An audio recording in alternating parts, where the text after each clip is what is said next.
Ladies and gentlemen, welcome to another exciting episode of The Devil's Due.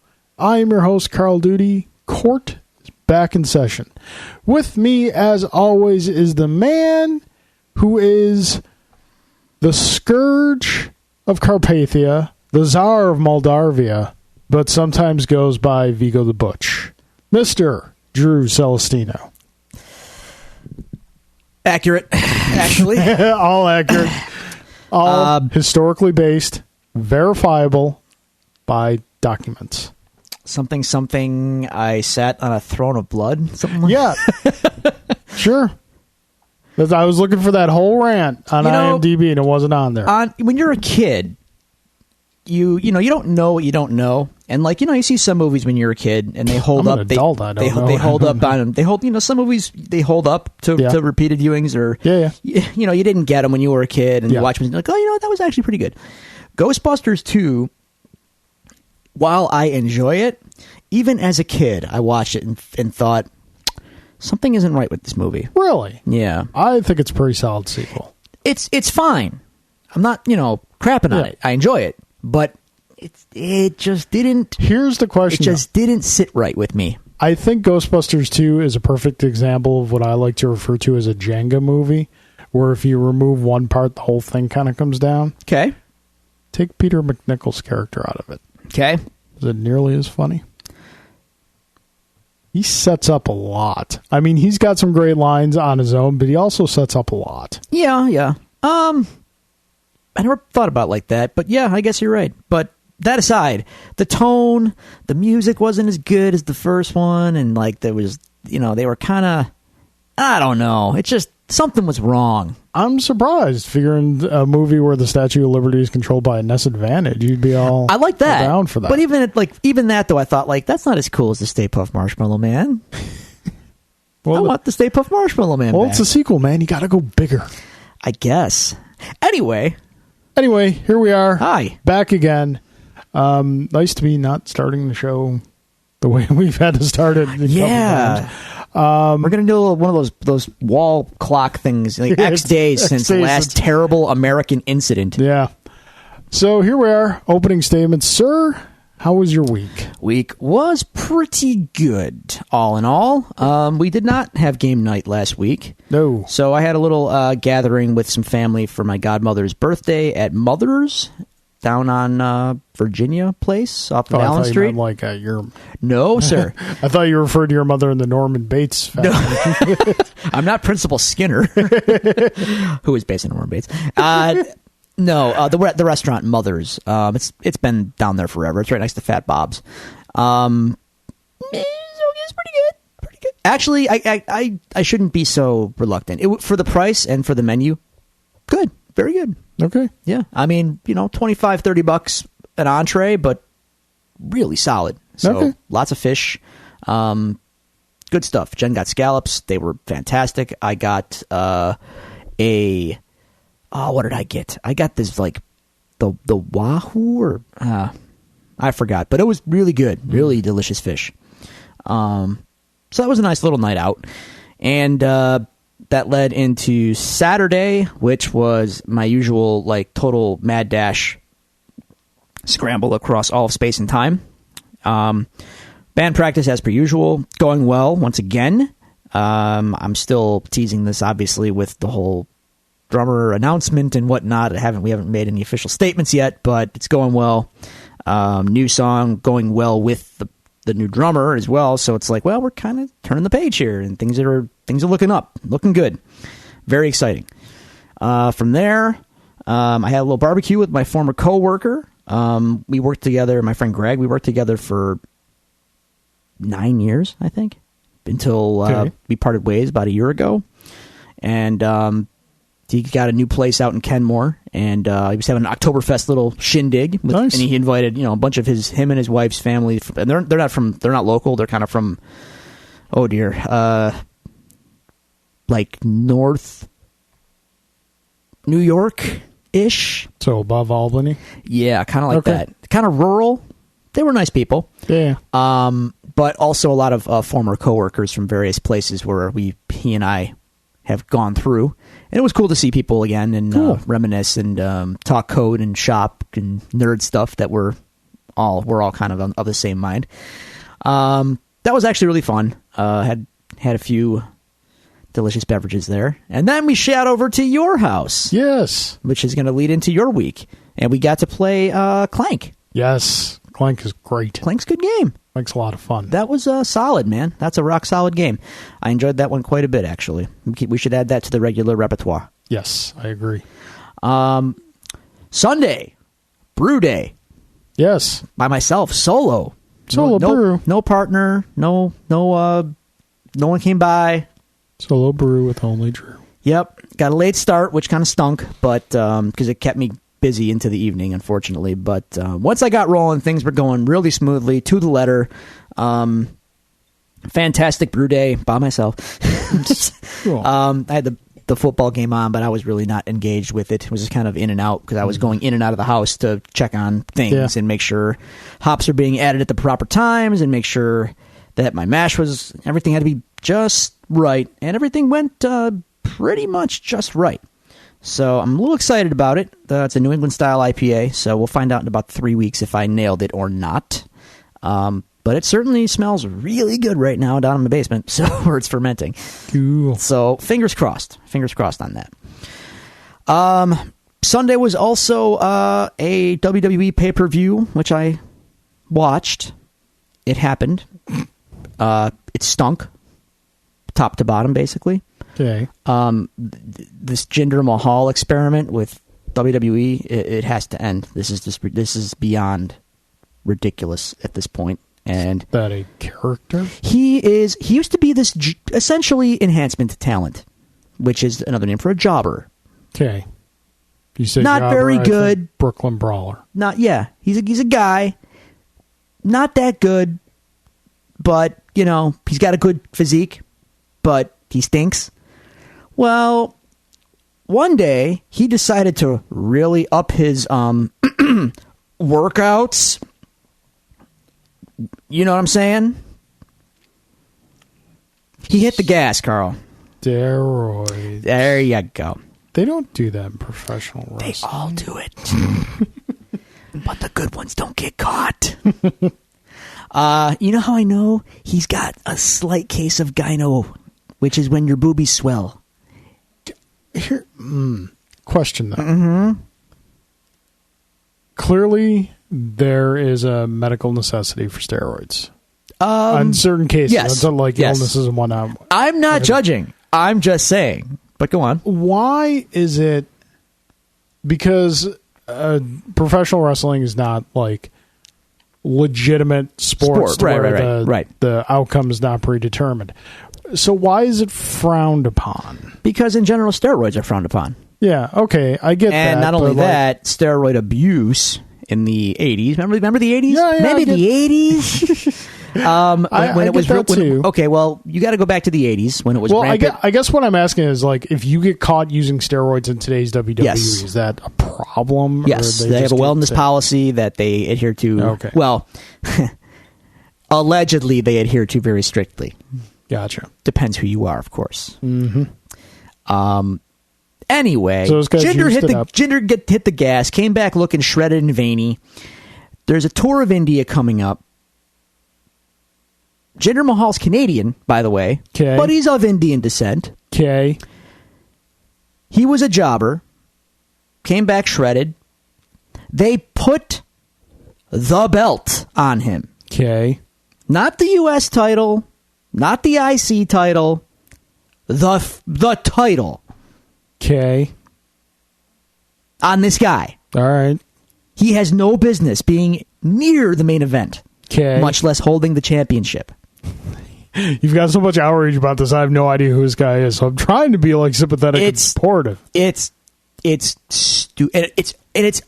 blatantly obvious. We have the India tour come. Like, they're not saying it on television, but everyone knows behind the scenes they're scheduled to go to India in a few months. Kind of like putting the belt on Kenny when their NJPW's about to make a big push in the USA. Sure.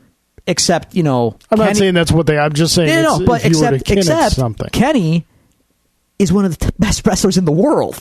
This guy is awful. Like, he's nothing. He's a nothing. Okay. All his matches are the same. His promos are all the same. He's got interference with these two other guys, and they're all Indian too. It's like, whoa, the 1.3 billion people of India, I'm a hero. It's tired shtick, and he wins all the time because the guys cheat for him. Which, okay, if you're trying to get him over as a he needs interference to win. All right, it still stinks, but okay. Well, last night he beats Nakamura clean. Okay. In what universe? Does Shinsuke Nakamura lose Do they cleanly have a rivalry, or to is this? it just like a one-off? This is the second time. The first time Shinsuke wrestled with him, there was the interference, and Shinsuke lost because of the interference. Okay. This time, the two guys who were going to interfere got tossed out. They got ejected by the ref. So now it's clean as a whistle. 1, 2, 3. Shinsuke jobs to this guy. There is not. I'm a man of science. And in all the theoretical parallel universes that exist in all of space and time, there is not one where that should ever happen. So that happened. It's garbage. Okay, I'm gonna be what I think is the voice of our listeners right now and be like, Drew, yeah, you hate it so much. Why do you keep going back? It's a good question. It's a great question. It's a great question, and that's going to come up again later on in this episode. So wait for it, kids, because this is going to come up again. Not wrestling related, something else. Just I think you just got to go cold turkey with it. I am. I'll tell you what. Do NJPW, hang do on. Lucha Underground, do all the other stuff. Just stop. Well, let me tell you about my Monday, because that was Sunday. Okay. Monday, instead of my usual bro day, I was invited to the Brokio Dome, which is Jay Gelsomino's house. Okay. We've dubbed it the Brokio Dome. All right. I approve of this. So does Jay. It's his idea. And you can't give yourself your own nickname. I think that applies to your homestead as well. You can name your own homestead. All right. Yeah. So, we watched NJPW King of Pro Wrestling. Much better show. Palate cleanser. King of Pro Wrestling? Yes, that's the Starman involved. No, he was not. Neither was the Amazon. I know. No King Corn Karn? No King Corn Karn. A winner, not us. No Ryu Hayabusa? No Hayabusa. Sorry, King man. Panther? Nope. There was a stuffed cat involved. Continue. Daryl Takahashi was involved. Anyway, great show. As per usual, the main event scene in New Japan is the best you'll ever see anywhere, anytime, period. Full stop. So Naito defended his contract for the big Tokyo Dome match against Ishii. Excellent, top flight match. And the match for the title that I didn't think was going to be that good, it was Okada, the champion, one of the best wrestlers in the world, versus Evil. His name is Evil. Okay. Evil. And I thought it was going to be, he's okay, but, I'm not like a big evil guy. Evelyn. Just evil. Okay. Great match. Fantastic match. Okada wins, of course. Okay. But, it was great. So, man, just what a great time. And it was Monday night. Jay had DVR set for Raw. We did not watch Raw, and I don't care. So there you go. It's I got my toe in the water of severing ties. Yeah, I was about to say that's fine, but are you now going to go back and catch up? No. Because if you don't, if you do, then that defeats the whole purpose. No, I'm good. I'm good. Okay. I am curious tonight. Now, I'm getting... Okay, so one thing happened in the pay-per-view that was interesting. One and only one thing on the WWE one on Sunday. And it's not going to mean anything to you, but like Sami Zayn saved Kevin Owens from certain death by Shane McMahon elbow dropping him. It's complicated. Sami Zayn is the whitest of white meat baby faces in the company. They don't know how to use him very well, but he's the most pure-hearted character they have, right? Okay. Kevin Owens is a total dirtball. But those two guys have been going at it against each other for 15 years in the independents into WWE. They just so they know how to work well together. Yeah, and the whole thing, even in the story in WWE, is that they go back and they know each other so well, and they are sometimes friends, more often enemies, and they basically hate each other even though they're forever intertwined. It's poetic stuff. It's good stuff. It's probably the best story that they inherited, in a long time. Sami saves Kevin Owens from getting destroyed by Shane McMahon. Shane did a big elbow drop off the top of the cage and missed because Sami pulled Kevin out of the way. So everyone's looking at this like this is Sami's heel turn, and I think that's a terrible idea. But the beauty of Kevin Owens and Sami Zayn, because they are actually two of the best guys in the company, and not just in terms of their ability, but also with the way they portray their characters and their inherent friendship and storyline, it's compelling because I'm willing to bet it's not a heel turn in a traditional sense. I think it could be more interesting, and Sami might have a more pure justification for saving a heel from certain doom. It's maybe like, I don't want to see my friend's career ended, or something to that effect. I'm curious about it. That's happening tonight on SmackDown. I'm not DVRing it. I'm just curious. So they're going to form the Mega Powers, something like that. The Mega Powers 2. Electric Boogaloo? With a lot less roids. And Coke. Anyway. And Elizabeth. Oh. Yeah. Yeah. But anyway. That's that catches today. Back to work, back to the gym, and here we are, man. You're all caught up. That's what's going on. Cool. Yes. Engage. All right. So when last we left the Cape Crusader, being me, let's see.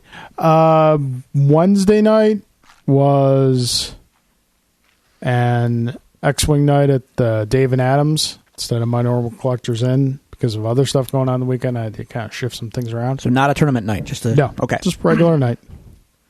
And then Thursday night was the rehearsal for the wedding that I officiated.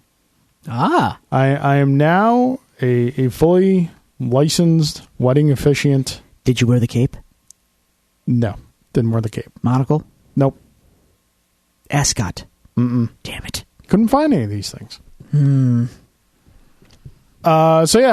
So the wedding was Friday.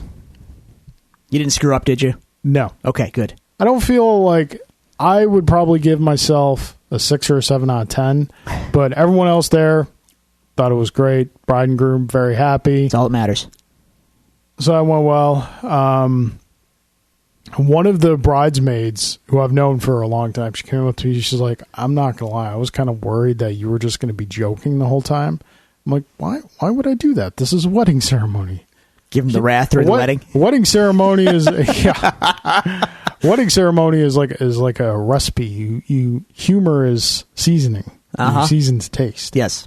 So I mean, there was the moment of levity that I saved until the end. I saved it until the end. It was like when I said, the traditional power is by the power invested in me. And so I went, by the power invested in me, by the Universal Life Church, Castle Grayskull, the Night's Watch, the Time Lords, and the Jedi Council. That's all good. Everybody left. Did the bride and groom know those things and approve? Yes. Okay. Yes. See, they're Game of Thrones fans or Star Wars fans or Doctor Who fans. You're all good there. They're old enough to know He-Man, so... That would be my go-to. By the power of Grayskull, I now pronounce it. If only I had a sword to pull out of my back and lightning to come down. Would have been great. So that was good. Julie was a bridesmaid in the wedding. She looked beautiful as always. Then the reception went well. It was a good time. Saturday was Duty Dice Day. Yes, sir. The third Duty Dice Day. Not outrageously heavily attended, because a lot of the people who have attended the past 2 Duty Dice Days were in the whole wedding involvement. So they're like, yeah, we're kind of tired. It's like, that's fine. So for the majority of the day, it was just Alan and myself, and we cranked out a lot of games. I kind of realized, like, I'm doing Duty Dice Day once every 2 months. I don't really care how many people show up as much as how many games we get in. Okay. So we got in a lot of games then. Like you mentioned, you and Jen stopped by. later in the night. We finish off watching the Sabres game. The one of the two debacles of the weekend. Yes. And then we played Clank, which was a lot of fun. And Jen won because she was tired and sleepy. That's what you called it. When she gets Jen is tired and sleepy, she is undefeatable. It's her superpower. It is. It's just, you can't.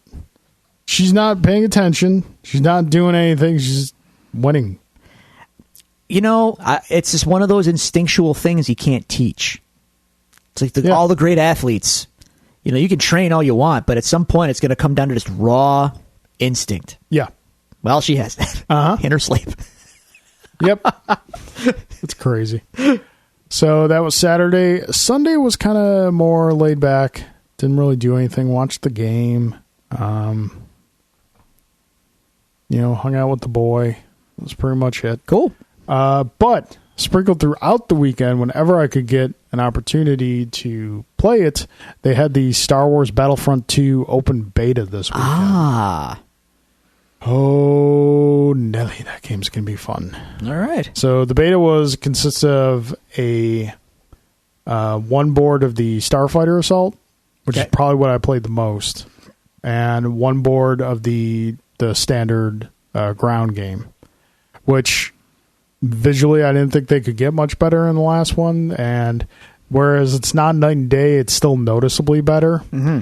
In Starfighter Assault, they tweaked the play controls beautifully. In the last game, it was more of like a 2-stick control system.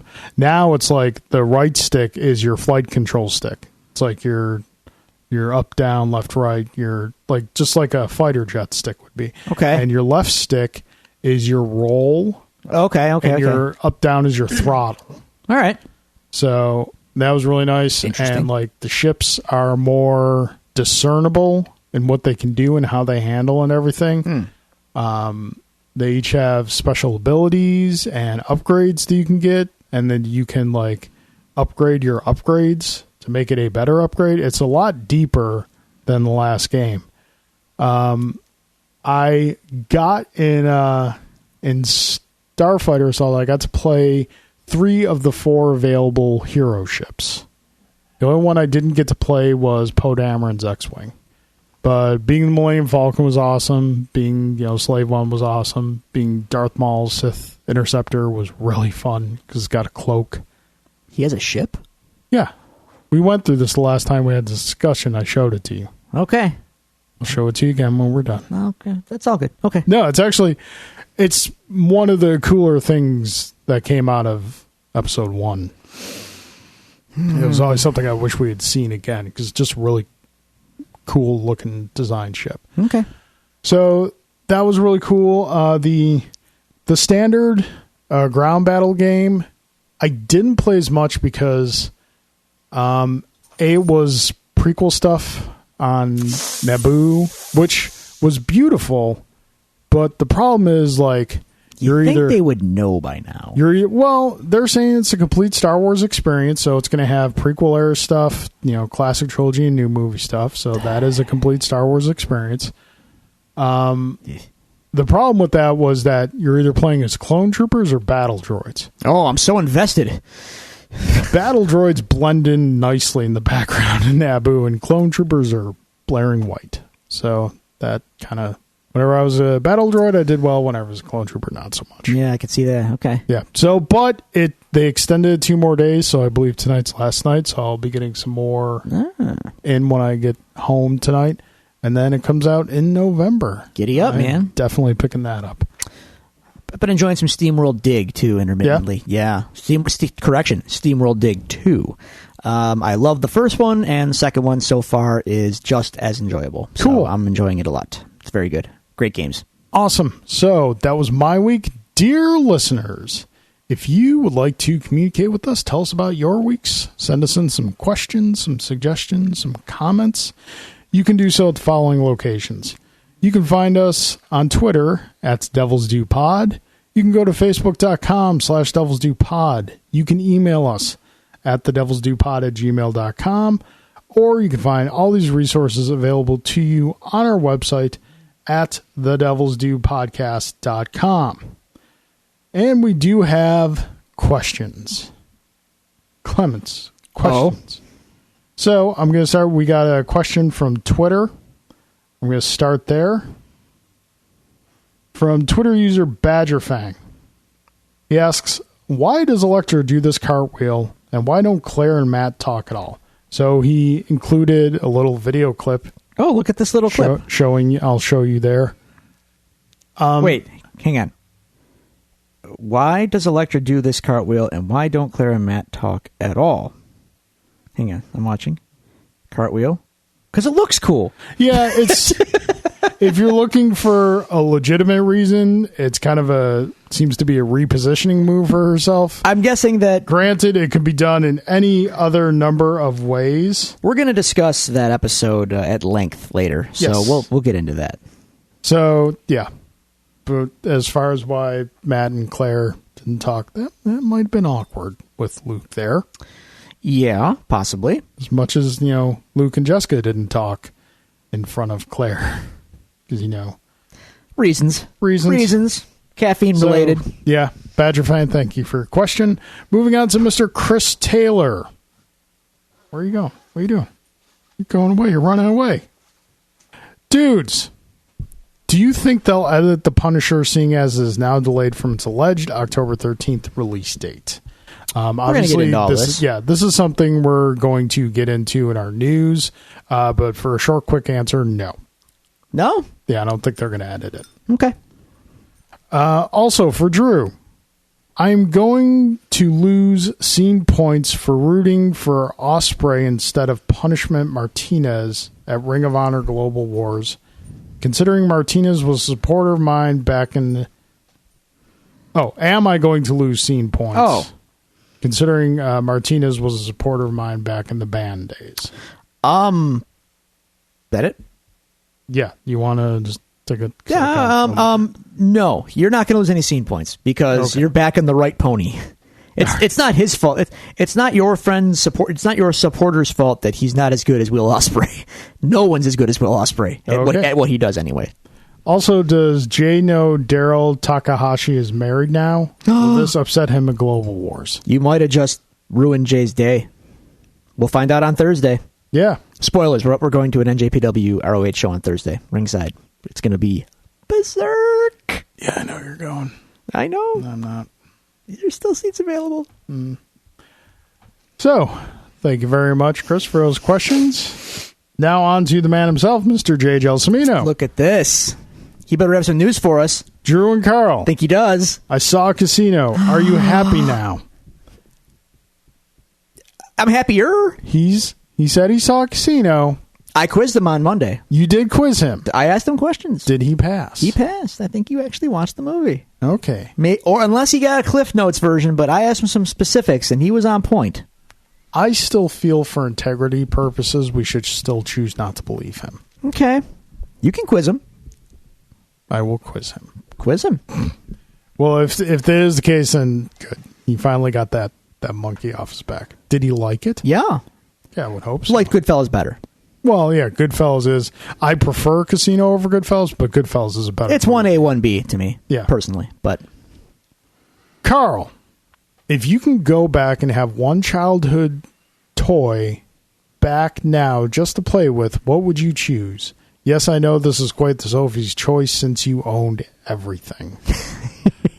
I would probably have to go back to probably my all-time favorite Christmas present, which was the original Empire Strikes Back AT-AT. Because that thing, the hours of play. That thing had some broken pieces on it about a month after I got it.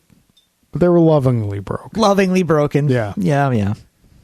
So yeah, it would definitely have to be AT-AT. Close second would probably be Optimus Prime. Which one? Headmaster or OG? OG. Okay. Headmaster. Yeah. Close third would be the Cobra Rattler. Loved the Rattler. Loved it. So many bombs. I always mix up the Rattler and the Night Raven. I like the Night Raven. The Night Raven was the SR-71. Yeah. I was not a big fan of that. It had a drone on it and everything. I liked that. I played with the drone much more than I played with the ship itself. Because it just figures looked were cool. a pain to get into it. Yeah, but it looked awesome. Yeah, it didn't have a lot of like guns or anything. I'm just saying. The Rattler's fun. No, I know. But the Raven. I know. Did you have the Raven? My cousin did. Okay. We really liked it. Yeah. He had a Sky Striker, which I always wanted. I had the other one. What was the other one? With the forward facing. Yeah, wings. no, I know what you're that plane talking about. stunk. What do you mean that plane's like? That plane was awesome. That's the plane you got when you couldn't afford the Sky Striker. I don't think the Sky. By the time that was like late waves. The later it was waves, like 2 years later after the Sky Striker. I think, yeah, but I think the Sky Striker was largely out of circulation. Wait, didn't they bring the Sky Striker back for Tiger Force? No, they brought the cheap one. They brought the one I had back for Tiger Force. You know, it's funny that that YouTube channel I've mentioned it a couple times, Retro Blasting. Yes, they're doing a restoration of the flag. Oh, it's really cool to watch. And the more and more I watch it, I was like, it wasn't a great toy. It's a stationary. Yeah, it's not that great. But the fact that it exists, is mind-boggling. The fact it's the biggest thing ever made for a kid's. It's gotta toy be. line. What were they thinking? No, I know. It was only $100 back in the day. No, but that was a lot of money back in the day. I know, but no action figure manufacturer these days has the stones to do anything close to that. There's no way they would pull that now. But the guy who hosts Retro Blasting raises a valid point that every time you saw like pictures of it or saw a video of kids playing with it, they were always playing around it. They were never playing like with it. Well, yeah, I mean you can't. You put your plane on it and there it is. Yeah, I mean it is very limited what it could do. Take off a plane, land a plane, take off a plane, land a plane. But it exists. Guns and whatnot. I know. It's like climbing a mountain. Why would you do that? Because it's there. As someone who owned one, I know. Wasn't the greatest toy in the world. That's easy for you to say. Yes, it is, because I owned it. Exactly.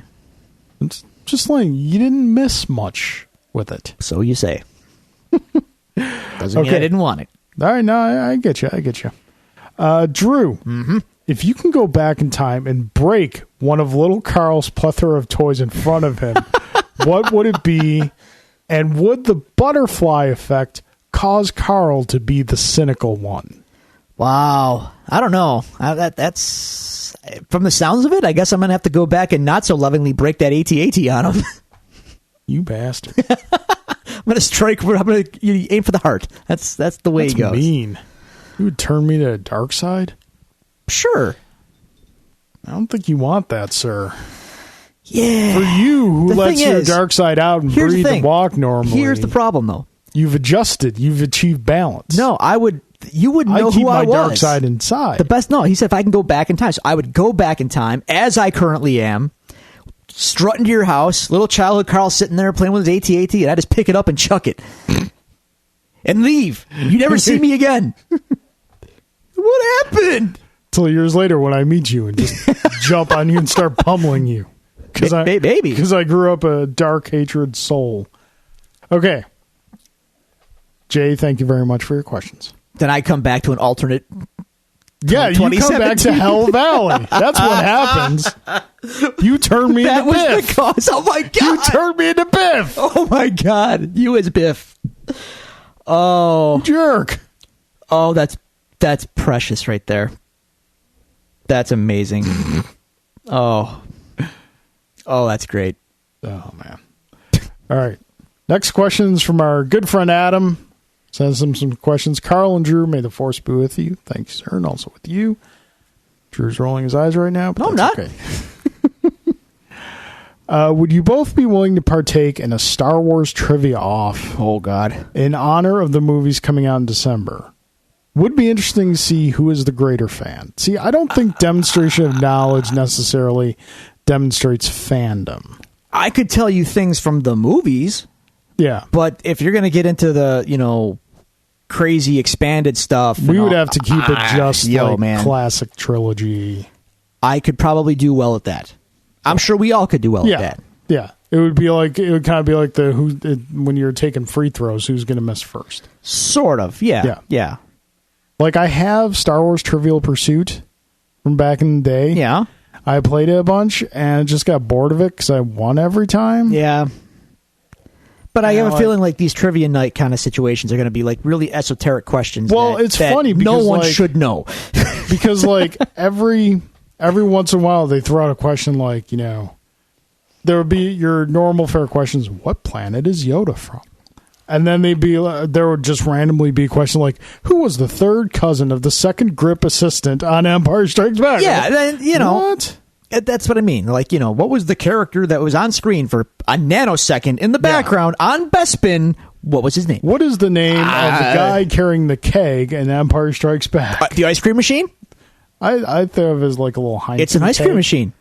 I know the actual thing's an ice cream machine, but I was like, I bet you it's a little Heineken in there. No, it's ice cream. I know. They love ice cream on Bespin. Tabana ice cream. Okay. As people engaged in geek culture, what is the geekiest thing you have ever done? And have you ever worn or done something geeky that you regretted? Ah. And then he says, go Bills, which I'm not going to read with any enthusiasm because, frankly, if I got 3 turnovers, I could have won that game. I can say, and I'm being partially facetious. Go Bills and take the Sabres with you. Anyway, that's a good question. Have I ever done a lot the geekiest thing I've ever done? I mean, there was the junior high time when this girl that like wanted to make out or ignite your lightsaber, something like that. She lived across the street, like across, not like the cross. Yeah. It's hard to explain. I lived across from a park, and there was another street across from the park as well. Yeah. She lived on that opposing street across from the park. And she wanted me to come over and whatever.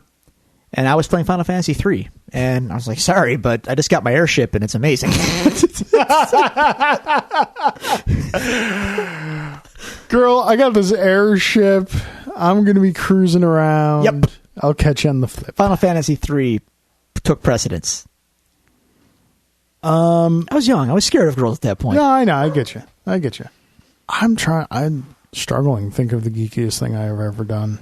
Then there's like the waiting out. Does waiting in line overnight for a Nintendo Wii count? Is that geeky or is that just... Not really? Okay. I think like that. I think like the geekiest thing I've ever done maybe was when I skipped school to see all 3 special editions. Yeah, okay. When they came out. So back in the old University 8 THX theater.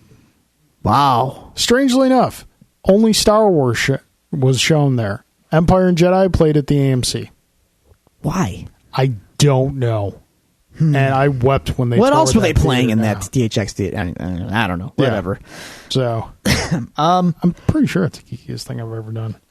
Have you ever worn or done something geeky that you regretted? No. No regrets. In my case. Don't think so.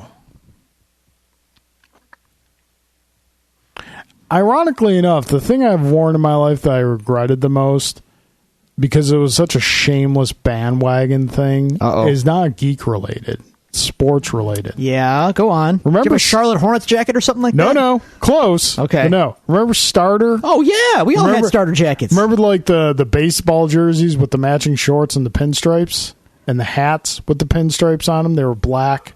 I remember the hats. I don't remember the other thing though. The shorts. It was like a baseball style jersey, like button down thing. Okay.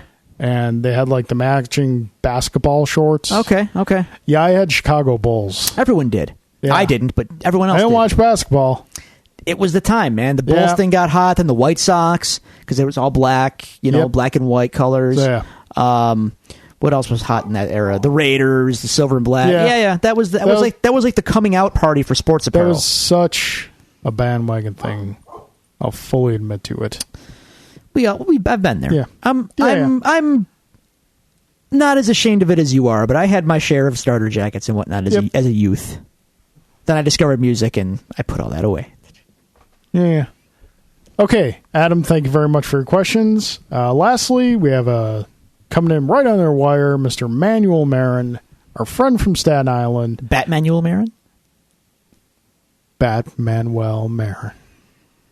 Manny, watch the tick. You'll get it. Okay, good. He starts out, has your boy ever watched Casino yet?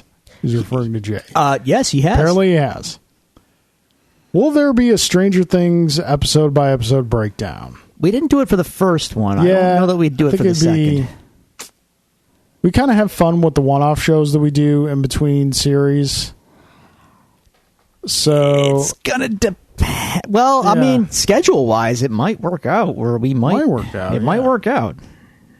Maybe we could do a 2-episode at a time breakdown, given when Punisher is probably coming out. Yeah. We can possibly do. Let's put this in the hopper. We'll put it in the hopper. Put it in the hopper. Yeah. Let it percolate a little bit. Is that something that you would want? How about that? Yeah, dear listeners, let us know if you would like us to do episode by episode breakdowns of other shows other than the Marvel Netflix stuff. Let us know. But we're here for you. So this is a customer service industry. We're here to serve you. If you got suggestions for content, we're all ears. Okay, he says, Drew. Yeah. Justice has still not been satisfied, sir. Go on. Did you remember when he was in town and you had the illness? Out to visit? Yeah. The stakes must now be raised. Oh, dear. Retribution must be made in one of the following ways. Oh, dear. Free Long Cold Dark merch. Mm-hmm. Carl takes your SNES Classic for 2 weeks upon arrival before it is even removed on a package. We're too late for that, man. Sorry. Oh, this last one's kind of savage. Okay. A director's cut viewing of Rise of Cobra with Drew bound, gagged, and eyes forced open a la Clockwork Orange. Oh, God. That's a bad idea. I think you could endure that movie if you got to mock it and scream at it and whatnot. Yeah. If you can't say anything, you just have to watch it. That would be painful. That's like pouring straight hate into a nun. Wow. I have the free merch, man. I got the merch. I'll send you a pic. Tell me what t-shirt size you are. I'll make this happen. And no question for me. Please respond with your t-shirt size. Yeah. I'll see what I have in inventory. No question for me, huh, man? All right. Let's see how it is. He knows you. I see how it is. All right, that brings our cross-examination to a close. Thank you, everyone who sent in questions. We appreciate it, as always. Which brings us to the news. And unlike the past couple weeks, we got some news this week. We got a bunch of stuff to go over. New York City Comic-Con was this week. I'll be honest with you, though, not a ton of stuff really, big dropped and had. I was expecting more of, because New York Comic-Con is kind of turning into, San Diego Comic-Con East. Mm-hmm, exactly. Mm-hmm. Well, there's a couple things. Did you watch the Happy trailer? I did. Thoughts? It made me happy. Yes. That looks more bananas than I anticipated it to look. Yeah. It did. It's been a while since I read Happy, so I didn't necessarily remember the detective character being as slapsticky as he seems to be. Nor I, but sure. Yeah. The imaginary creature looks off the page perfect. Patton Oswalt is fun as the voice as well. Makes a lot of sense. So yeah, looking forward to it. It could actually be a good sci-fi show. That's such a contradiction in terms. Like I said, BSG was good until it wasn't. So it is possible. We say sci-fi is in the channel sci-fi. Right. Or as you may know it, sci-fi. Sci-fi channel. Sci-fi channel. So, okay. Where... Do you want to do trailers first? Or why don't we start most show relevant? Okay. So, yeah. Leading into New York City Comic-Con, and there was another Comic-Con, I think London or Paris. They were supposed to have big Punisher panels, big reveals and everything. Then, of course, the tragic events in Las Vegas happened. And then Marvel made what I think we can both safely feel was the right decision to cancel those panels, given the nature of the character of the Punisher. The panels were canceled, and then following that, apparently that panels were going to lead into a surprise premiere of the show on Netflix. Yeah, like it was going to come out this month. Yeah, the rumor is it was going to drop this Friday. Right. The entire series. And so now it has been pushed back till November. Yes, and I think that's the right move. Yeah, that's right now. That's the right call. If it's any other character, I don't see him doing that. It's just like, just the nature of the character is such that I agree with let's give people some time to kind of breathe here before we go, no pun intended, but I guess pun intended, guns blazing on a Punisher show. Yeah. On television. Not that there's ever a good I don't know, not is it a month enough time? I don't know, but it's the right call. Let's just... Yeah. I think, like, if they're... Like, we were discussing in a chat, and you had said that when it was... when they announced the cancellation of the panel at Comic-Con, I had voiced, like, do you think they'll push it back? And you didn't think they would, but that's when we thought it was coming out in November. Right. I didn't know about the surprise October release. If it was still coming out in November, I would probably say, they probably wouldn't push it back. So right. That's enough time, I think. But that October release, that's... it would have been nice. Yeah. But, again... I get it. We get it. I totally understand. We don't have a problem with it. No, it's fine. It's totally fine. So, yeah, that was the big Punisher news. Slightly less show relevant, but definitely relevant to our hearts. It was announced that in 2018, Batman the Animated Series will get a Blu-ray release. Now, I'm curious about this for a variety of reasons. Okay. Are the source cells... How are they going to do this in HD exactly? Because, like, were the original episodes photographed on video in standard definition? Like, how is this conversion going to take place exactly? I'm just I don't think it's going to be like true HD. Okay. Because just by nature of the source material? Yeah, exactly. Okay. It's another, taking it from a business perspective, we've got this product, people want it, we can sell it again. Okay. What I would like for them to go in and clean up the prints, because I've got the original DVD release of the series. Yeah. And it looks good, but it could be cleaned up. And I was even like, just with the 25th anniversary and whatnot of that, I was watching some of the old episodes streaming because they're on Amazon Prime. And even streaming in HD, you could tell like these prints could do with a really good cleanup. Will they do that is the question. I would hope. I hope. Yeah. I hope. Because that's... Like, if there's no restoration done and there's not really any great special features... What's the point? Besides having... Personally, I don't need to buy it because I've got the DVDs. Sure. Well, I mean, they can put more episodes per disc, maybe? Okay. I'm just throwing that out there. No, I get it. But still happy to hear, like, Mask of Phantasm just got a Blu-ray release last month. Yeah. I do want to pick that up. Because the original DVD release of that was when DVD launched. Oh, God. Yeah. Forever ago. So, yeah. I remember when I got a DVD player shortly after launch, and the Tim Burton Batman was one of the first DVDs I got. And, of course, chapter selection is listed as a feature. It didn't have all the chapters. Really? It had just random chapters you could select. You couldn't go sequentially. That's bizarre. It was weird. It was a different time. It took companies a while to get the handle of doing good DVDs. The only company I can remember that did them really good out of the box was Universal. Universal always had really great DVDs full of tons of special features. Two of which that spring to mind from the early days were 12 Monkeys and Fear and Loathing in Las Vegas. A lot of great special features on those. Okay, so those are the kind of the two big news things we noticed. Actually, no, there's another news thing you wanted to bring up. You didn't look at it, but I want to talk about it. I was going to avoid it because, why piss off an already angry Drew? Well, no, it's fine. Here's the... Well, your default state is kind of anger. Is it?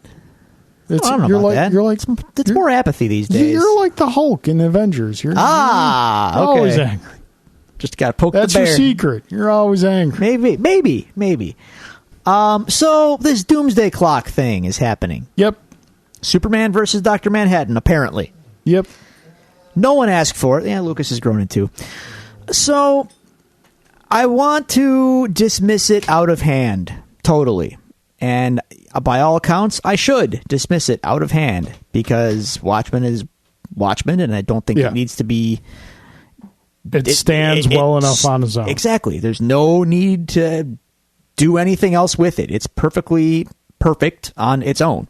Did you read the Before Watchmen stuff? I did, and you know what I discovered? It's totally unnecessary. But was it good? Most of it, no. Something can be unnecessary and still be good. Like not even the Darwin Cook Minutemen That thing? was probably the best one, and it was, and mostly because of the artwork. Okay. You know? Yeah. The rest of it, bleh, just didn't, okay. You know, just not bad, but just no need for it.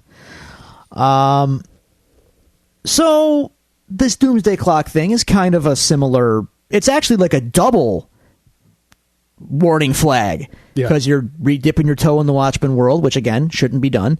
And you're crossing it over with the DC universe, which is like, no. Yeah. No. Don't do that. It's kind of like crossing Star Wars with Star Trek.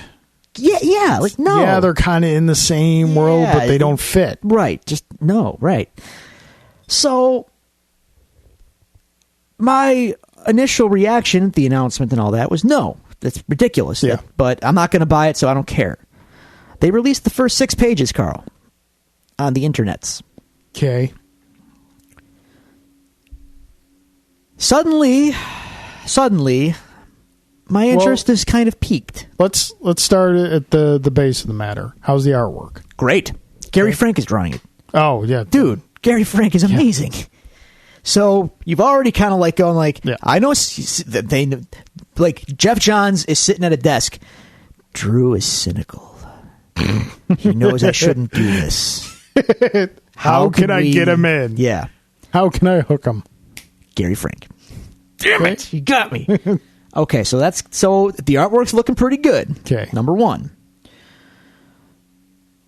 Something that I didn't think would affect me about this story kind of, again, affected me. So eventually, I guess this is going to lead to Superman versus Dr. Manhattan, but I could care less about that portion of it. But in the first 6 pages, the way it's presented... Someone is mowing the lawn right now. Do you know what time it is, sir? I'm talking about Watchmen. And it's dark out. It's dark out. All right. I was wondering, like, what's that sound? And it just dawned on me. Okay, anyway, sorry. The other thing that kind of intrigued me, and it shouldn't, but it does, they're setting it in the Watchmen, it starts off anyway, in the Watchmen universe in 1992. So we are post the events of Watchmen. Post the events of Watchmen. Okay. And in these 6 pages, do you know what's happening? What? Rorschach's journal has been published. Veidt's whole plan has been found out. And there are mobs in the streets in New York City busting into Veidt Tower to, like, he is now a wanted criminal. Yeah. International criminal. Okay.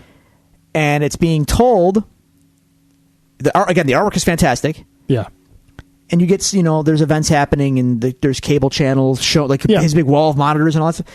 And it's talking about how he's fled. No one knows where he is, and he's now wanted internationally, and the people now know what he did in Watchmen. Yeah. And there's narration happening as well. Now, this is where I roll my eyes. This is the eye roller. Because up to this point, the story's interesting. Right. Like, I'm kind of like, okay, well, okay. Guess who shows up on the last page of this 6-page preview? Who shows up? Someone who has no right to show up in a Watchmen series. If the events of Watchmen, if the events of Watchmen are unchanged, and this takes place after the fact, this character should not be there. Okay, but he is, and it is Rorschach. Yeah, because he got blendered. He got obliterated. He got by Dr. Manhattan. He got exploded. Yes, he did. Now he's in costume. Okay. It could so we be don't someone know else. It's the same Rorschach. Might not be Walter Kovacs under there, Okay. but it's Rorschach. Yeah, I mean, now that you know what, now that you say that, Rorschach's journal gets published. Rorschach is known about. Okay, if they make a Walter Kovacs, then there's no Right. way you're going to explain that away. Right. 'Cause the only way you can explain that away is stupid, and that Dr. Manhattan put them back together. Which is a hell of a Deus Ex Machina, but that's also how they're Kinda going to do it with within DC the anyway. wheelhouse. So, yeah, but if you make it someone else, like, what if it's Dan? Like, Yeah. you know what I mean? I don't then know. that's interesting because him and Rorschach were always friends, Right. And he watched Manhattan. He did. Well, did he see it? I don't think he saw it happen, but I might be thinking more of the movie. 'Cause Maybe. it happened in front of him in the movie. Okay. That's right, it did, didn't it? Yeah. Yeah, well, in the book, I don't think it did. He did, but Dan But was. he knows what happened. Dan was complicit in the plans, Yeah. so he kind of left Rorschach to his own devices, and that's what happened. But in any case, we're speculating. I did not think I would like this, and I wanted to. My every instinct still says, do not give this the time of day. Yet I can't, like WWE, I can't help but be intrigued. And I can't turn away, I don't think. I think this has, well, more promise than WWE. Someone talk me out of this, please. It's funny because, like, the way you're laying it out, I was like, wow, this would be a really good Watchmen sequel. If you're good, I'm never opposed to sequel if you could tell a good story. Sure. You know, if you can hit me with the story premise, and the premise starting off being there's rioting in the streets because Rorschach's journal was published, and here's Rorschach. That's an interesting premise to suck me in for a Watchmen sequel, but putting the DC characters in it just doesn't, like, why? Like, these characters in Watchmen are parodies of, granted, lesser known DC characters. Charlton characters? Yeah. Charlton, which were purchased by DC. Right. Yeah. It doesn't feel like a fit. I think Jeff Johns wants to do some kind of compare and contrast between the different universes by putting them together. But you know what? Yeah. You don't have to put them together. I can see it. You know? Yeah, no, I get that. Like, and we differ greatly on Jeff Johns. I like his work. You do not. Maybe this changes my mind. The fact that you're as open to it as you are is surprising to me. But it's also, you're willing to give it a shot. Dude, I wasn't until I looked at it. Yeah. I was like, what is it? And then suddenly it was like, I kind of want to see where this goes. So you're saying you're going to give it at least one issue? I'm afraid so. All right. Can't believe I'm saying that. Can I simply say the end is nigh? Because, dude, it's bizarre, man. I'm very morally conflicted. Yet again, they might have found a way to make it work, but we'll see. I don't know. So, all right, we've got 3 trailers to discuss. Sure. We've got a fire, a really good cheeseburger, an exquisite filet mignon. Holy cow. Where do you want to start? I don't know what your criteria are, so let's start with the one that I have the least to say about.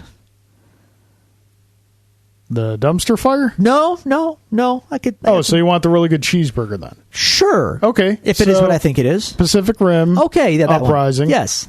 Full trailer dropped. Yeah. I really loved the first Pacific Rim because it was just simple fun. It was flashy. It was like high production value, massive destruction, big kaijus, big robots. Yeah. Charlie Day, Ron Perlman, Idris Elba. There was, if you're a geek, there was nothing to not like about that movie. And it was just a lot of fun. Did it have plot holes? Of course it had plot holes. It's a kaiju movie. My biggest one, the only thing that prevents me from fully loving it is if they had the big laser chainsaw weapon that they use in the end right? Is that, remember, he had the big sword arm or whatever it was, it like killed the kaiju in one hit, but they only busted it out at the end of the movie. Well, you know, why not just use it all the time? The same logic can be applied to like the original Voltron series. Just lead with the blazing sword. Well, that seems to kill him in one hit. Yeah, you got to build up the meter. Got to build up the meter to unlock the super. I don't think it works that way. Yes, it does. But anyway, in all those like heads-up displays they had inside the head of the kaiju, there's a little meter. There's a meter going. Okay, super meter. A little charge up going on. All right, just checking. So, fair enough. But yeah, we got the first trailer for Pacific Rim 2, and it looks the same. It looks, and that's a good thing because it's a bunch of giant robots now fighting one gigantic kaiju. And at some point, it looked like robots fighting robots. What? Is there some internal strife with the peoples that are, they not? Are we going to get some robot jocks action? Is my question here. Once we no longer have an evil to unite against common good, we fight ourselves. We get bored. Yeah, we're going to start fighting ourselves again. Yeah. So yeah, came out. John Boyega's in it. He gets to speak in his regular accent. From what I understand, he's playing Idris Elba's son. Okay, that's fair. So he gets to be British in this one. Yeah, Charlie Day's back in it. I'm not sure if Ron Perlman. Oh, I don't think so. Returns. I think we would have saw him. I would hope so. No Charlie Hunnam either. No, he's not returning in this one. He's too big for it now, I guess. He's really not, especially after how King Arthur performed. I hear you. you. But those Sons of Anarchy people, they love him. So, well, Sons of Anarchy is done. Yeah, done. but he's got that cachet now with that audience that will go see him in things. Okay, I know. I think you're putting a lot of stock in the Charlie Hunnam, but I have no stock in Charlie Hunnam. I'm just pointing out that apparently he was still too good for this. Yeah. So anyway, should we go to the dumpster fire? I think we should. It's been a long time. It's been a while. The dumpster fire. And folks, we got a new trailer for Justice League, and it's still a dumpster fire, but with a little bit more color. Yeah. Yeah. Now, hang on. There was nothing. Where do we begin with this? Because let's put this out there. You would think we are a month from release, right? Yes. Month-ish. Yeah. We're a month from release for this movie. We get this new trailer. Granted, maybe I'm just not looking for it, but when it landed, the trailer, was there big outcry for yes? No, there wasn't. I felt and it you left know what? Nothing. Before the trailer landed, I was talking with a couple friends at work. I'm like, this movie's a little over a month away. Nobody's talking about it. There's no hype at all. There's none. It's nothing. And I mean, yeah, you're probably thinking, oh, you guys are just DC haters, and well, DC films are giving no, because we're gonna compare the hype level to the next trailer we're gonna talk about. Yeah, and see, the thing is, like, I kind of wish the next trailer we're going to talk about, of course, being Star Wars. Sure. I kind of wish they were flipped. Like for Justice League, you didn't show me anything new that gets me excited for this movie. No, if anything, I have problems, sir. Like, you showed me more of the same.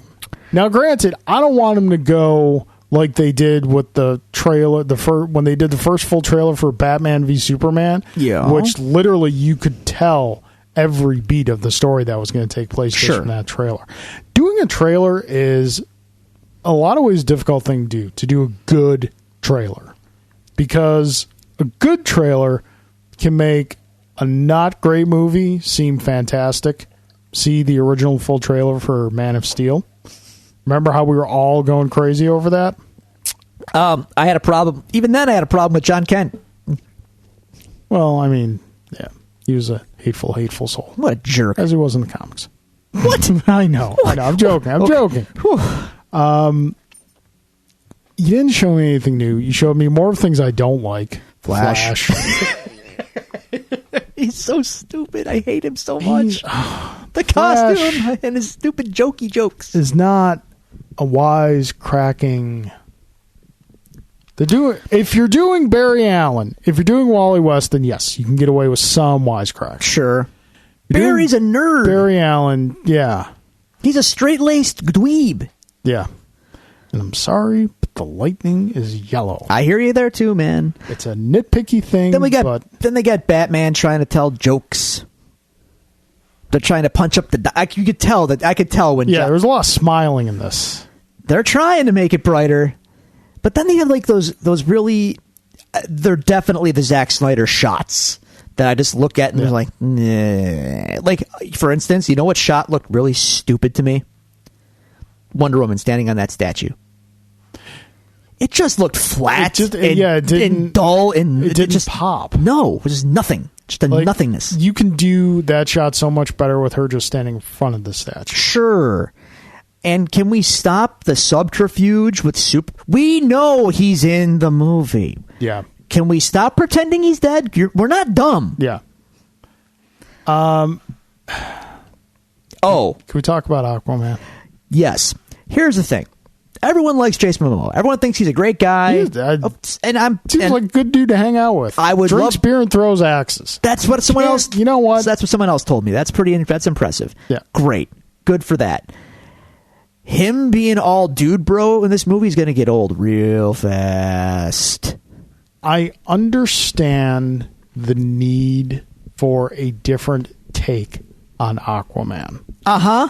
Because public perception of Aquaman is not what we know of Aquaman, right? The really good character he can be. Yes. It's Super Friends Aquaman. Talks to fish. Talking to fish. So in that, I get the need for another take on the character. This is an extreme overcorrection. Yeah. This is the Poochie of Aquaman. He doesn't get busy. He gets busy. I have to go back to my people under the sea. Like, under the sea. He's all like, yeah, dude. My man. Like, no. Yeah. What are you doing here, guy? Yeah. Zack Snyder was probably like, listen, Jason, we know you're an actor. Don't act. Just be yourself, only a much more annoying version of yourself. Actually, you know what Zack told him? What? Dude, you're me. Just be me, bro. Your motivation's right here. Right here. My man. That's so... Action. Probably true. That's so probably true. So, yeah. It didn't... I mean... Again, there seemed to be leaning hard into Wonder Woman, which, let's be honest, is a good thing to do. Probably a good call. But I don't know what that movie's about. There's parademons everywhere, and that's about all I could tell you. Yeah, which, I mean, okay, if you're going to do Justice League movie, yeah, you can do something like that. Sure. You need that big, cosmic threat, especially for the Justice League. Yes.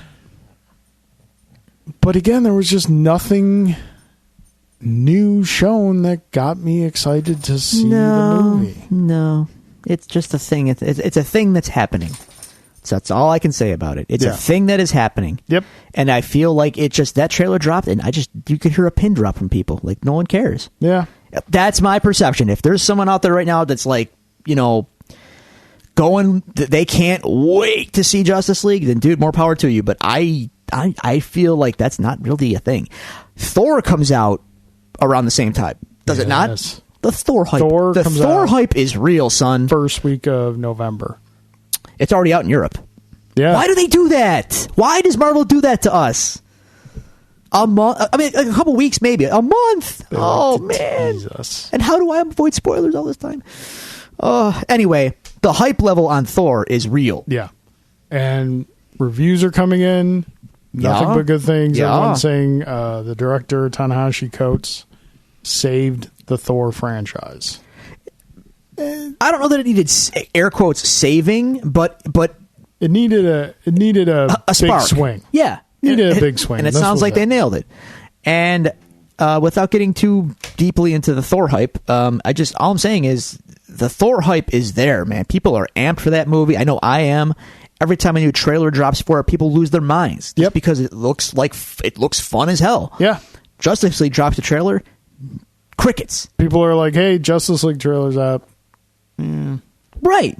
Yeah. Wow. I mean, that's where DC's. That's where the Warners are at right now with that whole franchise. Just apathy. It's like it's. I don't know. It's like going. People are going to go see it as a formality, not because they want to. It's weird. It's like going to a funeral or something. It's like, I guess we got to go to this. You know what it is? And apologies to friends who have invited me to these things because I never go. It's just for this reason. It's like going to your friend's kids' play. Okay. That's what it is. Sure. Because you want to support them, but you'd rather be somewhere else. Fair enough. Yeah, okay. That's sure. All right. So good luck with that, Justice League. Yeah. I was really hoping... We'll let you know how that goes. I was hoping for this trailer. It's like, okay, first trailer after, Joss has had his hands on it for a while. Let's see what happens. But, again, going back to what I said after Wonder Woman came out, Wonder Woman, big push forward for them. Justice League's going to be a regression because it's still very Snyder influenced.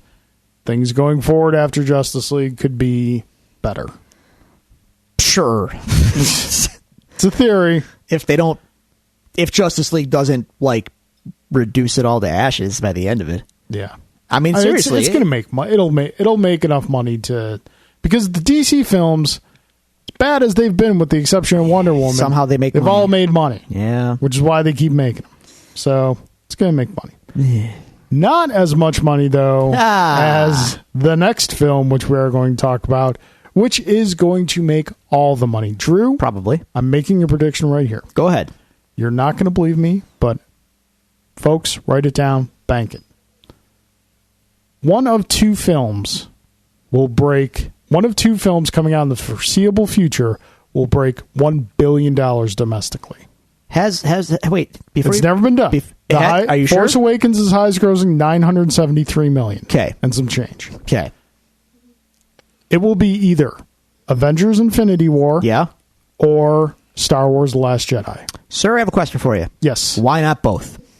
I'm not saying both can't do it, but for something to get that high of money, things have to click on multiple levels. Oh, absolutely. It's got to be a great film. It's got to have legs. It's got to get people talking after they leave the theater. Yeah. When you look at the previous two record holders for all time, Lucas. He's killing us here.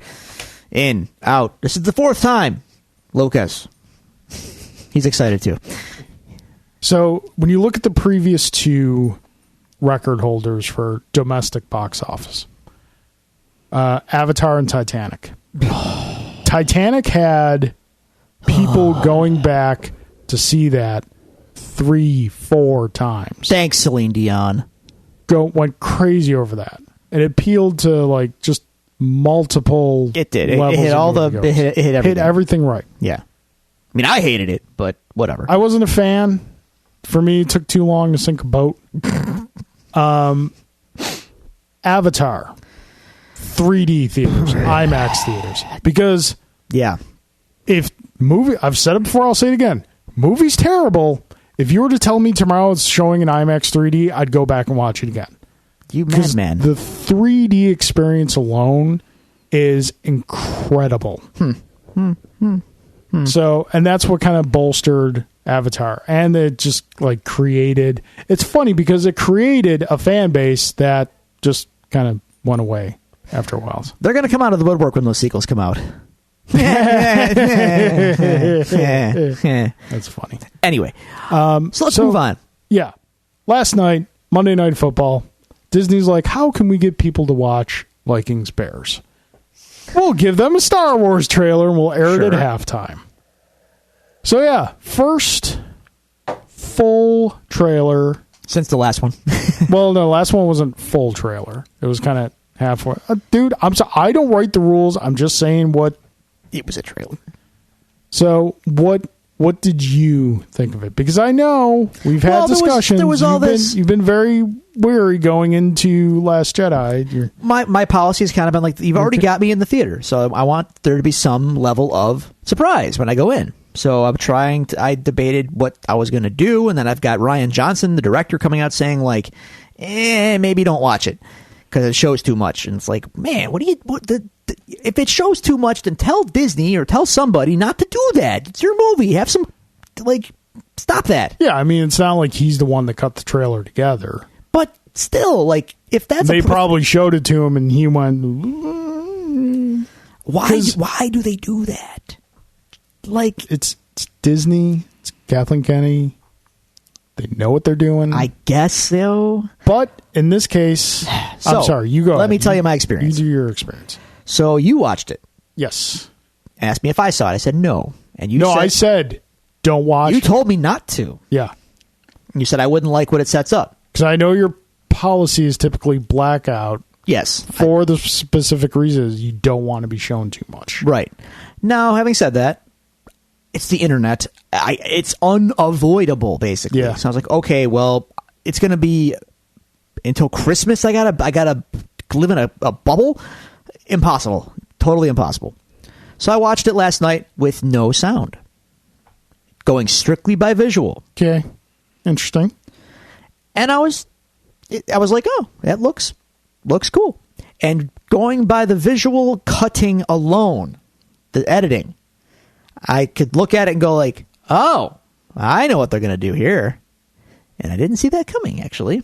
So after that was last night, I watched it without the sound. This morning in my office, once again, unavoidable. Everyone's a chatter. There was no way in hell I was going to be able to avoid any of this. So I watched the whole thing again with sound. All right. So I've seen it. My thoughts. Looks good. Looks good. I'm not going to bombard you with my theories on all of this because I heard that's all I heard all day. Shut up until the movie comes out. Let it happen. Yes. No one cares what you think, said the guy with a podcast. Irony's not lost on me. Uh-huh. No one cared. But honestly, no one cares. So just shut up. Just shut up about it. Sorry. Anyway, I will say what did surprise me in a good way because it's logical, follows the characters to a T. It's a good follow up to the plot set up in the first movie, and I, despite it being obvious, never thought that was going to be a thing. Yeah. It looks like it's implied that Kylo Ren is going to go and try and kill Leia. Spoilers from the trailer, kids. Yeah. I didn't see that coming. And now that they've showed it, I'm like, that's smart. I see what you did there, and I didn't see that coming. Good job, Disney. What did you think of seeing Luke actually doing stuff? Good. Mark Hamill putting in the work.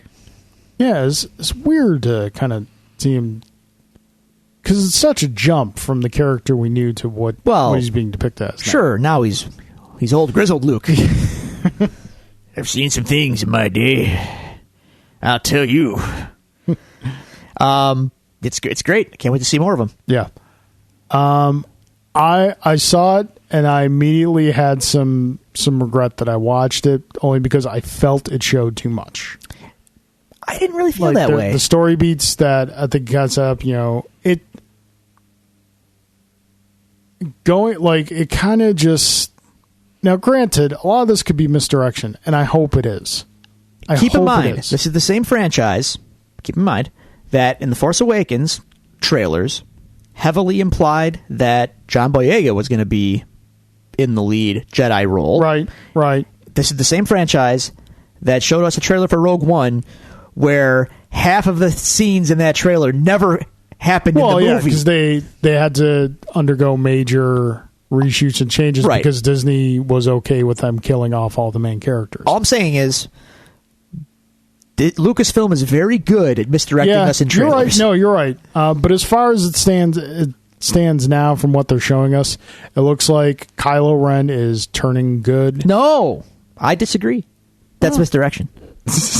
But see, some people got that out of this trailer. I didn't see it that way at all. I think just like you see the conflict with him he's not pulling the trigger in the TIE silencer. Yeah. Offering his hand to Rey, and he doesn't have like a sinister look on his face when he offers his hand to Rey. Well, like that's how he lures you in. I think like people are complaining about the scar. I think it'd be really cool if they said in the movie like he, like, you know, science, medicine, whatnot, just had the scar move to reflect. I don't care. Anakin Skywalker. I don't care at all. That's one of those things. I will say I like the space Band-Aid. I was actually kind of mad when he wasn't wearing it. I was like, that's kind of cool looking. You should just keep that all the time. Yeah, and they took it off. Like, oh. But again, the movie looks fantastic. Oh, like the visuals of the walkers just lining up, and those are kind of silly. The gorilla walkers, they're not gorilla walkers. Yeah, they've got like gorilla feet. Well, no, they've got, the reason being is like the cannon they have on their back is like a major, so they have to kind of reinforce themselves. You don't have to justify this. There's a military, a structural engineering reason for it. Oh, yes, in Star Wars. Yeah, in Star Wars. They don't always do it, but sometimes they do. It's a little silly. But that was good with the shuttle just kind of hovering over them in straight line. That was a cool visual. Visually, it looks... Yeah. It looks great. It's all very Star Wars. We're very excited. We both have our tickets for it. Yep, bought tickets. We're not going together.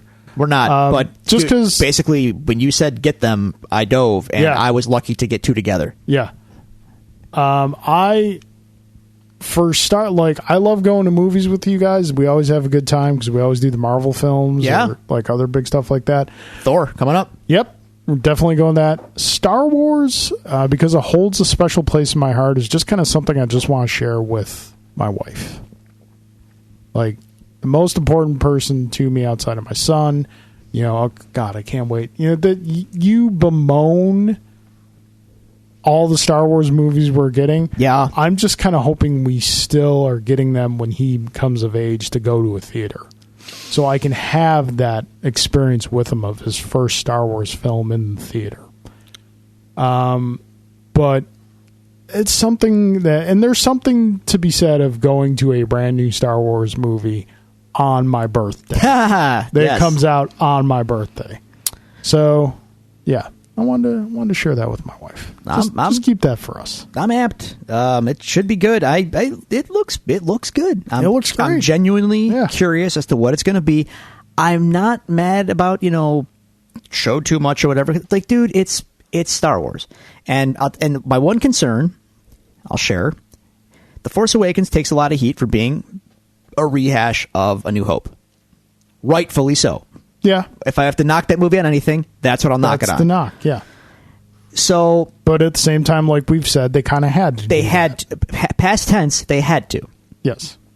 Present tense, I want to see them do something new, go somewhere else. Yeah. And I'm a little worried that we are kind of in let's just do Empire redo. Here's why. You've got your training sequences. Okay, I've seen those before. I know what that's all about. So we've got the young Jedi in training with the old master doing the things on the remote planet, and then we've got tempted by the dark side. It's hate to be that guy, but not really. It's like poetry. It rhymes. Shut up, George. I just don't want it to, that's why the trailer didn't really offend me, because it's like, this is what Star Wars is. And maybe that's what they've decided. Like, you know what? We're not taking too many chances. This is what Star Wars themes are. We're just going to stick with that. And I don't begrudge them necessarily if that's the route they want to go, as long as the movie is fun and enjoyable. I just hope that it does offer something new. Yeah. And I have two rules. Two rules for this movie. Actually, 2 rules for the next 2 movies. Okay. And they're pretty simple. Okay. Just to keep things intact. Rule number 1. Don't kill Luke, please. Please don't kill Luke. Come on, man. Don't kill Luke. Han's dead. Carrie Fisher, rest in peace, man. But we're not going to see her in the next movie. Don't kill Luke. Give us Luke at least. Let him make it. Rule number 2. Don't turn Luke evil either. We've been over this. Luke rejects the dark side permanently in Jedi.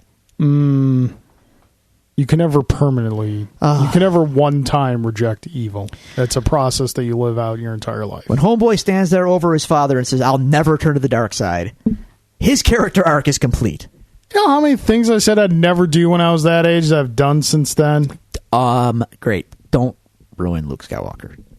Don't ruin Luke Skywalker. Depending how they do it. Don't ruin Luke Skywalker. Just don't do it. Just don't do it. Only a Sith deals in absolutes. Stop with your prequel nonsense garbage. God. All the things that we've fixed and we've built so much to get away from that stuff. Just let it burn. Let it go.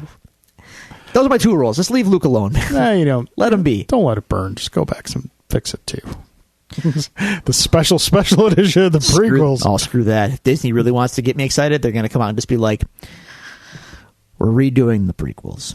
They are no longer canon, and we are no longer releasing them on DVD or any other media. Yep. They are banned from existence. I would be like, good. But the thing is, if they did that, that would just make people want to watch them more, and like, it would build up. Make them a martyr. Yeah, and you can't do that. So let's let them be awful on their own. So yeah, Star Wars trailer. We're excited. Very excited. See it. Yay. Yep. All right. That about does it for news. That is it. Now we come to the end of the feast, if you will. Yeah. Let's unfurl the notes. Let's get into the season finale of Defenders, Episode 8, simply titled The Defenders. Yeah, I see what they did there. Well, Carl. Oh, you don't look happy. I wish I could say that this show ended strong. It did not. I think the show ended strong. I don't think this episode ended strong. Yeah. Why don't we start with what I think are both of our biggest gripes about the ending of this is, and that's the apparent death of Matt Murdock. Yeah, that was a little weird because I know season 3 of Daredevil's coming, so you gotta sell me a little harder here. And then you show him at the end of the episode he's alive. Yeah. He's with... But you know what? Maggie. You know what? Sister Maggie. Everything looks like, is from Daredevil's perspective, it looks like they're really setting up Born Again. Sure. Which gets me excited. I guess, but I mean, that's not how Born Again started. Well, no, but I mean, again, this is Marvel Films and, Avengers Age of Ultron. What happened to Karen selling out his identity and Wilson Fisk and all that? And that's what the next season of Daredevil could be. Okay. All right. I guess. So, it's kind of... Anyway, I was underwhelmed with how this all kind of... This episode just did not work for me at all. I didn't like it. What didn't you like? Well, where do I start? We're going to blow up this building. Okay. Right? Now, I'm willing to stretch my belief pretty far, given that we're talking about a show with a blind guy who, can see kind of with radar senses and whatnot, and he's also a ninja and yada yada. And bulletproof skin guy, and then super strength flying sometimes woman, and, Iron Fist. But when you're going to tell me that you're going to blow up this building, then they show the building,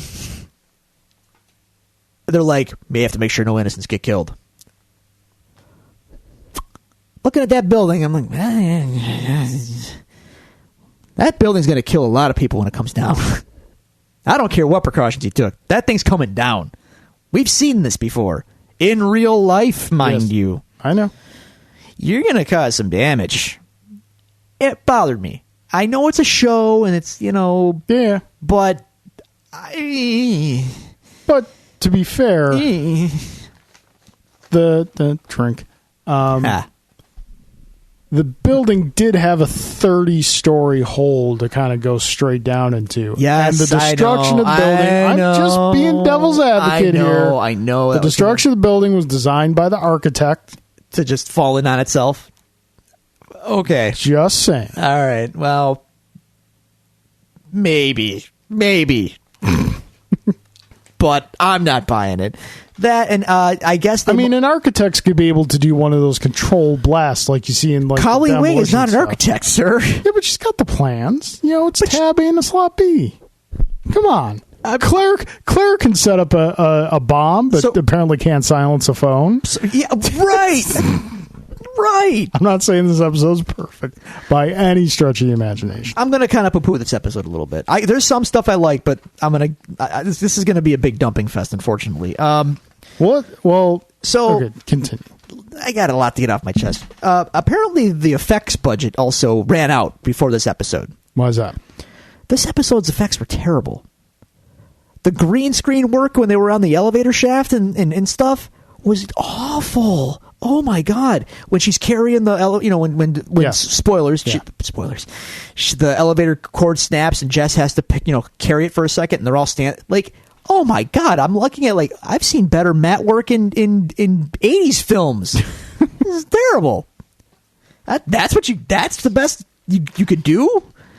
You know what action film I rewatched, but just sidebar, not 80s action film, but 90s action film, and you go back and watch it and think of where we are today politically and everything. You're like, oh my God, is this like true story now? Oh, Time Cop. Really? Yeah. I'm gonna have to go. I got to go watch Time Cop. Okay. Because we're all like, how did Trump get elected? How did Trump get elected? You're like, we're watching Time Cop. You're like, So we have to get Jean-Claude Van Damme to throw current Donald Trump into 80s Donald Trump, and yes, okay, I'm on board with this plan. The explosion itself looked pretty I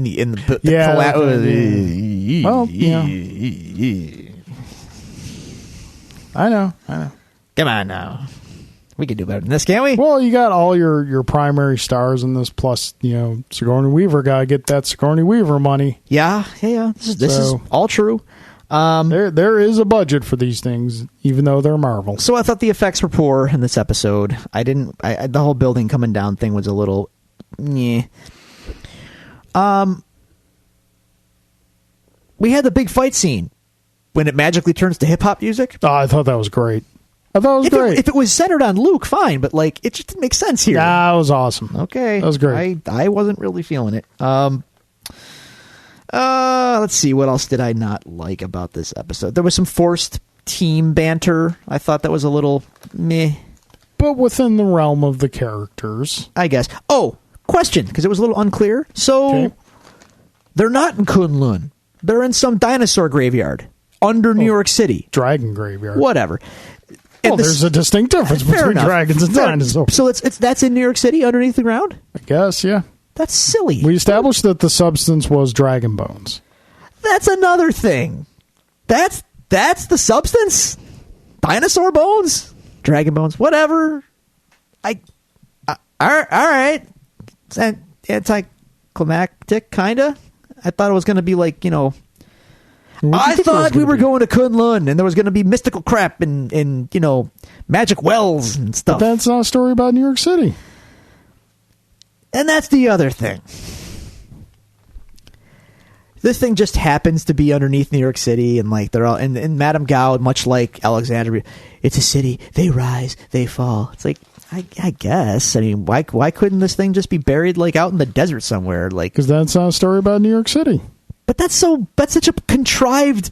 But in all these shows, the city is just as much character as the title characters. I guess I wasn't really. Maybe I was just in a bad mood when I watched this episode, but it just didn't. It all didn't really. The Vegas odds on that are usually pretty good. It didn't add up. Hang on, I've been on board with this show by and large, so I'm the fact that I'm so disappointed in the finale is a bit of a surprise to me, actually. Then they all get away with it. Shouldn't they should all be arrested for, at the very least, criminal trespassing and destruction of property. But magically, Well, you've magically we all walk away scot-free. Got to explain what happened somehow. No consequences at all. At all. They stole C4 from a police evidence locker and walked away. They blew up a building. Listen, maybe Defender Season 2 will open up like Ghostbusters 2 did, and like Luke and Danny will be doing kids' birthday parties because they got sued by everyone. I mean, okay. I mean, I knew you were going to call He-Man. He-Man. That was a dated reference even back then, by the way. Yeah. Ghostbusters 2. Oh, yeah. That's see what I mean about the show? The movie was not quite right. Even then, I knew, like, whoever wrote Dan Aykroyd's not quite on the pulse of kids today. Oh, you know. Anyway. It wasn't as cool back then. Danny never puts a mask on. Well, I mean, that's... You know. We do have... At least he's wearing green and yellow at the end of the... He is. I'll give him that episode. Much. Oh, okay. Question? I'm just going all over the place. I don't care. Yeah, no, it's fine. So bad accent guy, the hand guy that I don't like, the bad accent guy, Bakudo, whatever. No, not the one that Colleen killed. Yeah, but yeah, him. Yeah, his accent's terrible. Anyway, so he's apparently bulletproof, but not swordproof, because Misty shoots him. Yeah, and he's just like, meh, whatever. Okay. Okay. At least he got his head cut off. No, I know. That was silly. No, it's... I mean, you're raising a valid point that the show's kind of conflicting with itself that, you know, they need the substance to remain immortal, but without the substance, they're vulnerable. But, like, we had Nobu, kept coming back. Yeah. It's a little... The rules are a little unclear is all. Yeah. No, I'll back you on that. The rules are definitely unclear. We don't have a there can be only one. Rest in peace, Misty's arm, by the way. Yeah. It was still like... It sucks that moment got spoiled for you. It did. It would have shocked me. You would have marked out at that, I think. I feel bad for her. I was like, oh my God, they're going to do... Yeah, no, you feel bad for her. She takes it surprisingly well. I was just going to say, she took that well. She wakes up, she's like, yeah. It's the job. Okay, yeah, it's the job. It's like, yeah. Girl, what are you doing? No. I think that in the beginning of Luke Cage Season 2, we're going to see her in a much darker place. Because she's not going to be able to be a cop. No. Like, we know she gets the arm. She could be a hero for hire, though. Yeah. We know she gets the arm. Because Iron Weekly spoiled that from Luke Cage Season 2. Let me tell you what I did like. What did you like? I did like, because we are a Daredevil-focused show, and Daredevil is my favorite character, by and large, I did like that this episode, and the series as a whole, in a way, was kind of like Daredevil Season 2.5. And it resolves itself pretty much centered on Matt. Yeah. And Matt's conflict. And him and Elektra fighting alone down in the depths. Him reminding her of who she is and who he is and why won't you kill me if you really don't care and if you really are embracing your destiny of evil or whatever. How come you haven't killed me yet? Yeah. And that was all good stuff. And that had been built up over the course of a Daredevil season and now the Defenders. And then paid off. So that was all good. I liked all that. And then the part with when everyone comes back to the police station, not under arrest, by the way, which again, okay. And everyone walks in, they're seeing their buddies, and they're like, oh, and that shot with Foggy and Karen just looking at the door, waiting for Matt to come, and he never does. That was good. That's well done stuff. Yeah. It was a little gut-wrenching, even though you know he's going to be okay, because Daredevil Season 3. Right. No, I mean, I liked this episode. I liked the show as a whole. Overall, it's okay. It just... I didn't like the Hand as a villain. They were too nebulous. I needed more concrete, like, motivations and goals. You know, they did eventually spell it out, and it was kind of like, oh, that's it? All right, whatever. They weren't really that threatening. Like, yeah, they were nefarious, but not really. I don't know. I think they would have benefited from doing the ninja suits, the red ninja suits. Yeah, apparently they just a bunch of goons. I think that would have added to the threat of them and focus more on the supernatural nature of them A little bit, sure. than like the World Crime Organization. I'm hoping Madame Gao escaped because I really enjoy her character. Unclear, but hopefully. Well, Matt did, and I hope Elektra did too. Yeah. I just think they kind of like...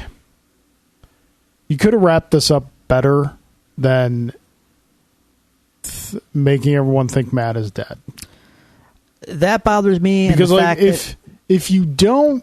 Because here's the thing. Because what they've done in previous Netflix shows with like Killing Ben Urich and different choices they made to make the comic readers think that no one is safe. Because if you don't announce Daredevil Season 3... and you do this and don't do that scene in the end, I'm left like, whoa. Then we're left, whoa, wait, hold on a second. Right. Do we no longer have a podcast now, or do we have to rebrand ourselves as grumpy old geeks or something? Right. The punishment due. Yes, the punishment due. Like that, don't you? Punishment fits the crime. I like the punishment due. It's also a Megadeth song about the Punisher. But you don't like Megadeth. I like old Megadeth. All right. Not as much as Metallica by any goddamn stretch, but, you know. Anyway. So, yeah, I think that kind of like you're trying to force an emotional response that for the majority of the people watching the show you're not going to get from because they know there's a Daredevil Season 3 coming. You know what it's like? What? It's like killing Superman, but you know he's going to be in the Justice League movie. Yeah.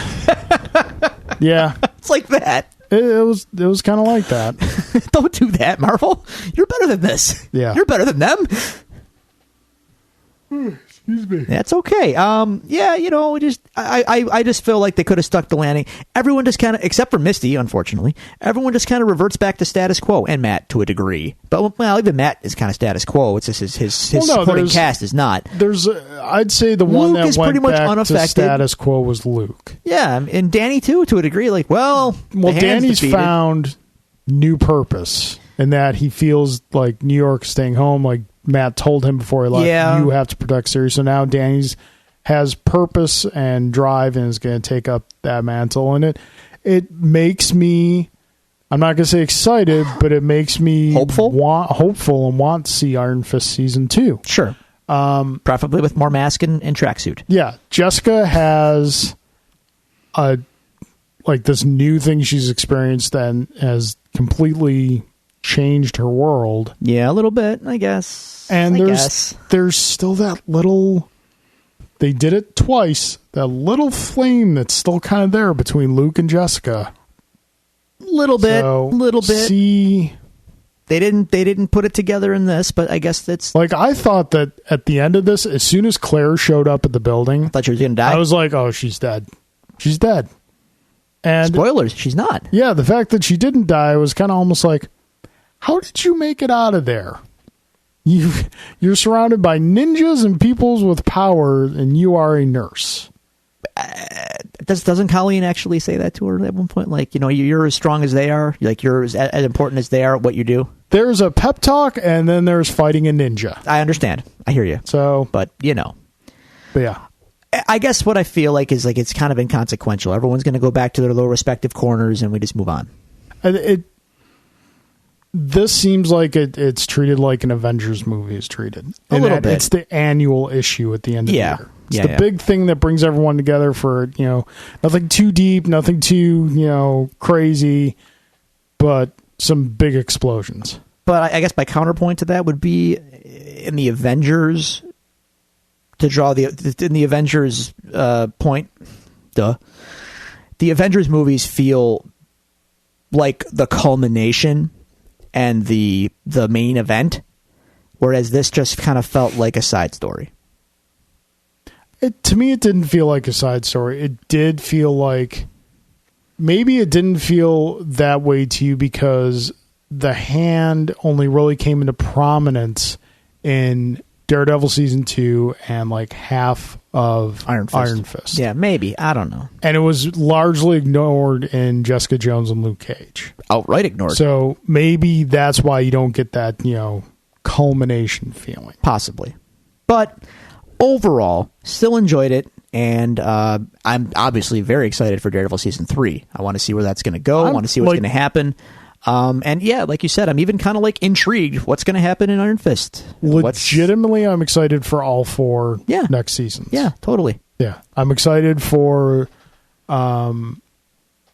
Jessica Jones because like apparently it's going to focus a lot on the psychological fallout of the Purple Man. That's good. And now she has this to pile on to it. Sure. So there's going to be a lot more inner demons she has to struggle with.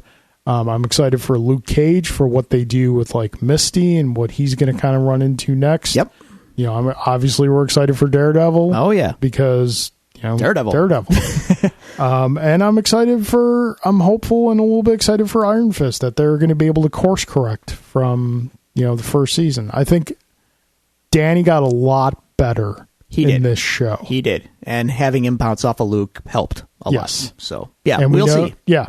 And we know he shows up in Luke Cage season 2, so that's another thing to get excited about. So overall, enjoyed Defenders, not as much as I wanted to.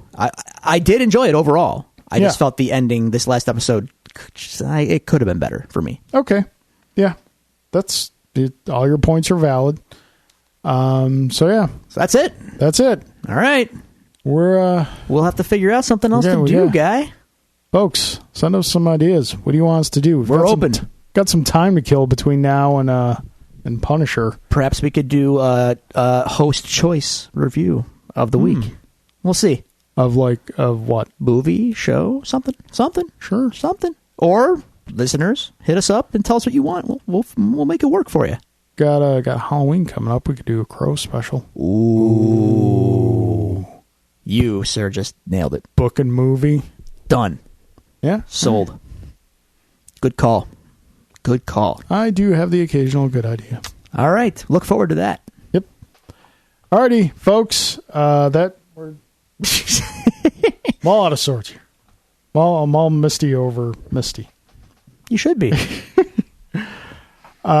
So that brings us to the close for this week. We appreciate you joining us again.